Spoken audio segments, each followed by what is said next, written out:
From Peacock, IGN, and Realm, this is Rise or Die, the official companion podcast to the Peacock original series, Those About to Die. I'm your host, Dana Schwartz, and on this podcast, I'll be talking to the cast and crew about bringing their stunning and brutal version of ancient Rome to life.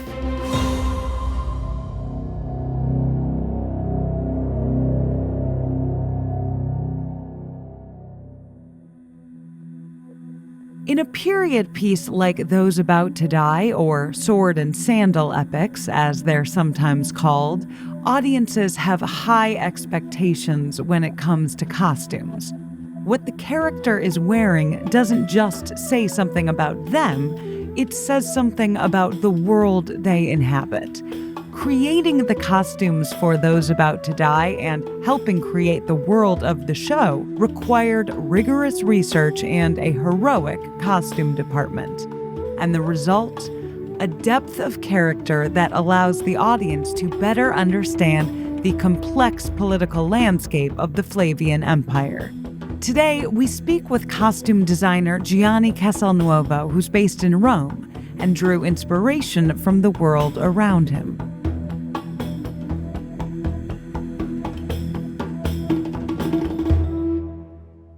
How did you first get into costume design? Since I was very young, I was always fascinated by the old Hollywood movies, the costumes, the way the clothes wrapped around the body. And I understood that they were not just covering the bodies, they were useful to tell the story. I said, this is what I want to do when I grow up. I always dreamed about, to design costumes. And we had a great opportunity from Peacock because they wanted to give the show a complete new look from what was already being seen on screen. And they asked me to design all the costumes. Wow. Usually you use some costumes from stock, you design only the costumes for main characters, but this time we designed everything, even the Roman soldiers. I think it was 160 cast, and some of them with 10, 15 changes,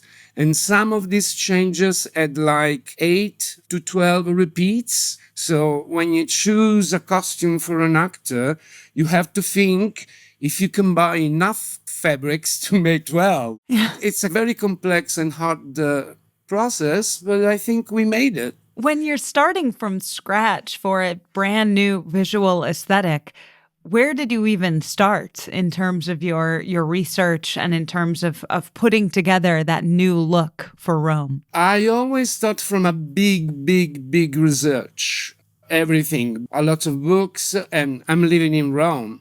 I went to the Vatican Museum, I went to the Colosseum, everywhere. Living in Rome, I was always breathing the air of ancient Rome. It was already in myself, I think. I was looking at lots of books, and then we start looking for materials. If you want to do a toga, you have to use a fabric that has got some weight in it and drapes in the right way. And then we looked for the right leathers, and then I had the most wonderful team with me. At one point, I think we were like 100 people. I had costume cutters, I had leather workers, I had metal workers, I had seamstresses, I had tailors. They were, dyeing the fabrics in the right colors that we needed because colors are very important in the series. That's how we start. With the knowledge I have of the movies that have been done, I try to find a new way, another way of telling this story with the materials and everything. Was there anything you found in your research that surprised you? The elegance of the Roman, it's amazing. The cleanness of the lines. They didn't have lots of things. They had the tunic and they had a toga to wrap around their bodies. But the way you wrap the toga, you can describe a character, you can describe the social status of the person and other things. So all the trimming, all the embroideries, they were made by my team. Oh my God. Everything, all the costumes on Vespasian, we made everything for that character by hand. In the show, we cover such a wide swath of Roman society, from emperors to slaves. Can you talk us through what it was like? Let's maybe start with the Flavian dynasty, like dressing an emperor, Emperor Vespasian. How did you start with his costuming? We start with the Flavians, Vespasian, it's the two sons, Titus and Domitian. They're very rich, so we try to use richer materials like silks, like linen, accessorize them with beautiful jewelry that we made with a metal worker. We had this wonderful person, a lot of accessories that one by one will tell their stories, because costume design, it's a storytelling. It's not a fashion show. It's not like they are on a catwalk for the audience to see and buy. This is your job. Help the director telling his story in a very short time, in a way that as soon as an actor, a character appears on screen, the audience doesn't understand, but they feel who he is, where he's been, what he's wearing, if he's rich, if he's poor, if he's nervous, if he's depressed, This is our goal. Someone very interesting, I think, is the character of Scorpus, who's a chariot driver.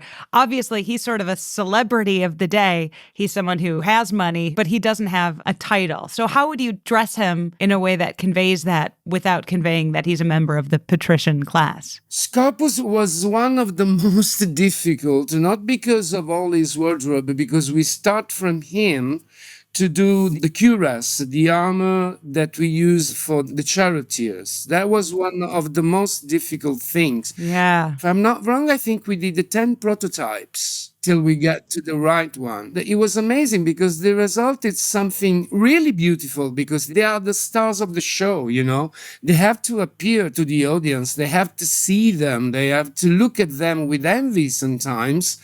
But it needs at the same time to be practical. They have this helmet to protect the head, of course. But Rome is a very sunny city. They were racing during the day. For sure, there is no testimony of this. For sure, they need to protect their eyes, when they're going on the horses. So we came with this idea of this thing that is protecting from the sun, that I'm sure it's practical, but it's also beautiful because it reminds me a little bit of the baseball caps that we're using today. The visor is just brilliant. You also spend a lot of time in the underbelly of Roman society. Can you speak a little bit about how you designed those clothes and how you built the Roman underbelly? For the underbelly, we tried to make a big mixtures of people and to make them look completely different from the other people, from the nobles, of course. We really did a big work with leather, lots of accessories, lots of props. We tried to use all the earth colors for that, dark colors and earth colors to define this thing that I think we never saw in the other show, this kind of world that was going underneath the Circo Massimo, underneath the Colosseum. Yeah. It was a big work of breaking down, dyeing the right fabrics and using more rough fabrics for that kind of costumes. How do you make clothes look aged and lived in? We cut the costume, we sew the costume, and then we go back to the dyeing and breaking down department to patch it, to scratch it, to sand it, to dust it. It's a long, beautiful project, and it's very, very artistic. Yeah. Now I have to rely on a very good department. It's an art and it's a science. Yeah. Did you ever have to integrate props in your costuming? Oh, yes, always. I'm always thinking about props and jewelry and this kind of thing because they are essential to define the character. Because don't forget that we are in ancient Rome. It's not like today. They had a tunic, they had a toga, they had trousers. Sometimes they had a leather belt or a rich belt. So it's just a few things. So the more details, the more things you add, the more you define, a character in the story. So yes, definitely. I always use props since the very beginning designing process. Were there any adjustments in the costumes that had to be made on set? There are always adjustments for this show. You start from a sketch, and then from a sketch, you need to adjust to the fabrics that you find. Then you make the costumes and you see how the costumes works on a dummy, and then you get to the costume fitting, and then you have the actors coming in, and they usually have their ideas. But here I had a wonderful cast. A lot of them told me that the costume were really helping them to get into the character. Yeah. But when you see a costume on a body, you understand more things and you want to adjust it to make it look better. I love that. That's so well said. And then just one more question before I let you go.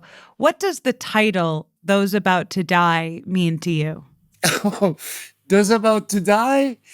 It has a special meaning for me because I was so overwhelmed by the work of things that I was doing. And every night I met with my assistants and I said, "Oh, guys, do you think we're going to make it? Because we have such a short time and we have so many things to do." And then we start with this thing saying that we are those about to die. So it has a very special meaning to me. But in the truth, the meaning is that every day we are those about to die, and we should enjoy our life every minute, every morning. We should be happy that we're here because it's like we are all gladiators. We all fight a big fight in this life, and we have to enjoy it every minute. So we are those about to die. So well said. Thank you. Gianni, thank you so much for this conversation. This was so much fun. Thank you very much. And it was such a nice pleasure to meet you guys. Very, very, very pleased. The tactile details on set, like the costumes, the props, even the texture of the dust, allowed the actors to feel immersed in the world. Next, we speak to Iwan Rheon and Sara Martins, who play Tenix and Kala, to talk about how the realistic world building on set enabled their performances.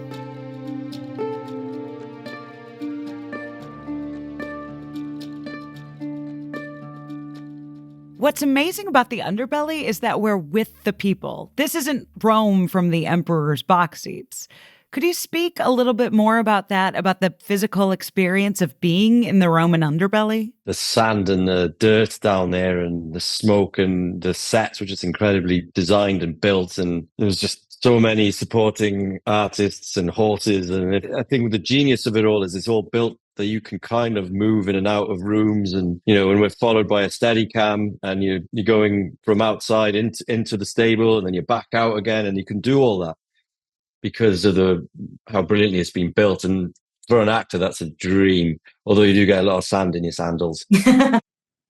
And smoke in the eyes. It's not easy. But yeah, I mean, they built this world down there for us. And it, to be honest, by the time we finished in the Underbelly, I had enough because it was just so you're coming out and it's just the dirt coming out of your nose and stuff. Roland made it so real because he kind of made it so the light we had at the time, so everything was light by candles or moonlight. So it was not very bright inside. So at the end of the shooting, it was like, oh, let's go to the plain air and light because it was really, really dark. But that gives that beautiful image. But yes, the set was so massive that it was really impressive, but also every detail were really, really placed and thought. So like Iwan said, you could definitely do whatever you want through any angles. It was covered. I mean, it sounds like you were just working with a world-class production team all around. We did.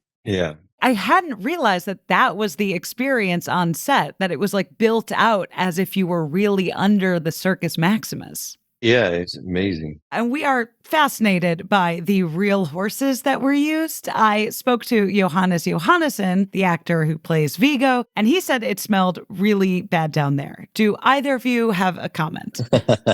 By the end, it did. It was okay at the beginning. It's just, you've got animals in there, you know what I mean? And the horse groomers and everyone who was looking after the horses would do their very best to, sweep up that inevitable horses. They don't use toilets. But I understand that for him, being in the Underbelly was the safe place because otherwise it's fighting in the arena. Yeah. The Italian sun, fighting, falling, scratching on the sand. So I see what it means. Okay, one last question on the underbelly. Are either of you gamblers? No. No. I'm not really a gambler. I'm not a gambler myself. I guess your characters aren't really out there gambling on horses either. Yeah. Well, but he is a massive gambler, though. But he gambles in life, I mean, he's gambling on the entire race. He's not gambling on one horse. You know what I mean? He's constantly putting himself in massive jeopardy. And he manipulates his own odds. So sometimes his gambles aren't going to go wrong because he knows the outcome of the race. It helps. It's a little bit. It's frowned upon. Well, we appreciate your time. Thank you so much, both of you. Creating a true-to-life ancient Rome for those about to die was research-intensive. So I sat down with historical consultant Justin Pollard to discuss how we can take historical facts and first-hand accounts to build a world that feels authentic to ancient Rome while keeping space for creative license and entertainment.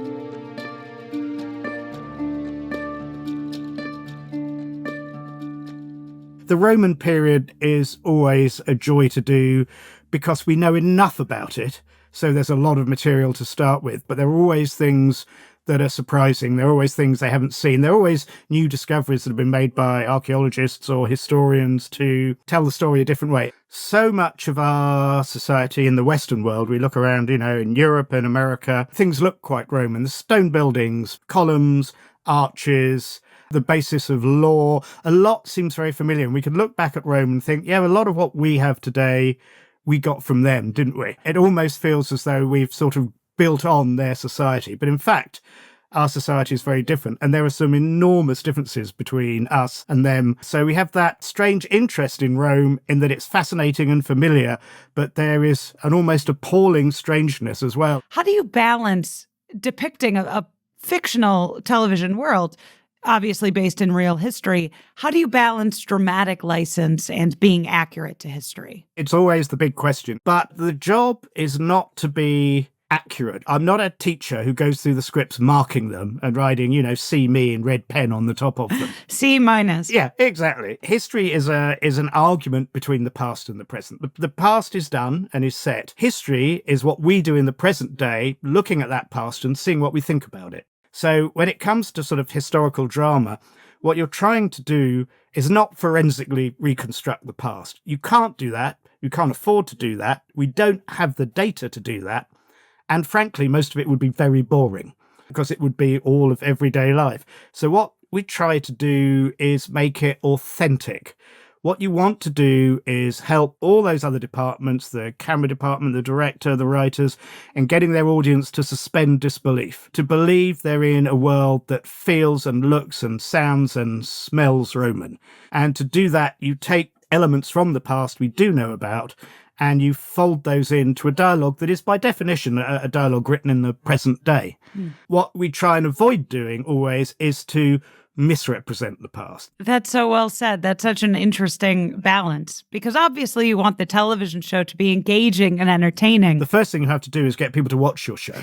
Yeah. I'm sure if you ask the writers or Roland, their first and foremost job is to entertain the population. There is no point in making a show that nobody watches. Any more point than there would be in having a race at the Circus Maximus that nobody goes to. Yeah. The first point is to engage people and you get them into the world and they love it. And I find it's part of their enjoyment to watch it and have their own opinion on it. And then hopefully it inspires people to learn more about the period and they can go and watch documentaries and read books and do research if the period interests them. That is exactly it. What you really hope is that it's a starting point. A drama is a starting point and a wonderfully immersive one. And from there, you can go and find out this whole world. You can go and read everything I've read about the Romans. You can watch every show about the Romans. There are much more historically accurate books and documentaries that deal in things that we just absolutely know happened, which are a great start. And a drama is the end point of all this, really, where one starts imagining that world again and putting ourselves into it and thinking about what life at that period would be. So what do you hope that Those About to Die adds to the canon of TV shows and films about ancient Rome? Because obviously this is a period that has fascinated audiences for decades, and people love seeing it on screen. The first is the sheer spectacle of it. When you watch chariot racing in the Circus Maximus, this is the Super Bowl. This is the World Cup soccer final. To see those huge crowds, to feel a massive sporting event of its day. And they were as big as Super Bowl or any modern sporting event. That is something we haven't tended to see because, well, partly it's expensive to do. And also you need an action director like Roland to actually be able to give you the sense of being there and not make it just look like CGI. I think the other thing I hope we'll take away is seeing the underbelly. Normally, we do see chariot racing in Ben-Hur, we see gladiatorial combat, but often we watch it from the senator's box. Yeah. Or from the emperor's box. We look down on it. In Those About to Die, you're in the gladiator pens, in the animal stalls, in the gates waiting for the race to start. You see the grubby underbelly of Rome, the real Rome, the Rome that most Romans experienced. It is very much a modern sporting allegory, really. It is an enormous spectacle supported and run by an enormous number of not famous, not rich, but ordinary people. And that, I think, will be the joy of it. What would you say your favorite part of your job is? Normally, if you're a historian, you can write about it, you can imagine it, but I get to walk out on set and see a whole world that's been recreated. I've been to the Circus Maximus, I've seen the place it happened, it's all ruined, of course, and then you see it on a big screen and you see it with the roar of the audience and the horses and the charioteers, and it's all back, and you think you helped to sort of summon those ghosts back onto that stage. Brilliantly said. Thank you so much for your time. It was such a pleasure talking to you. This was absolutely fascinating. It was an absolute pleasure to talk to you. Lovely. That's all we've got for you on episode 3 of Rise or Die. Thanks again to Justin Pollard, Iwan Rheon, Sara Martins, and Gianni Casalnuovo. Next time, we'll talk all about how writers, actors, and historical consultants worked together to bring authenticity to the real-life rulers that appear in this series. Until then, if you want to see more of these stunning costumes, stream Those About to Die only on Peacock.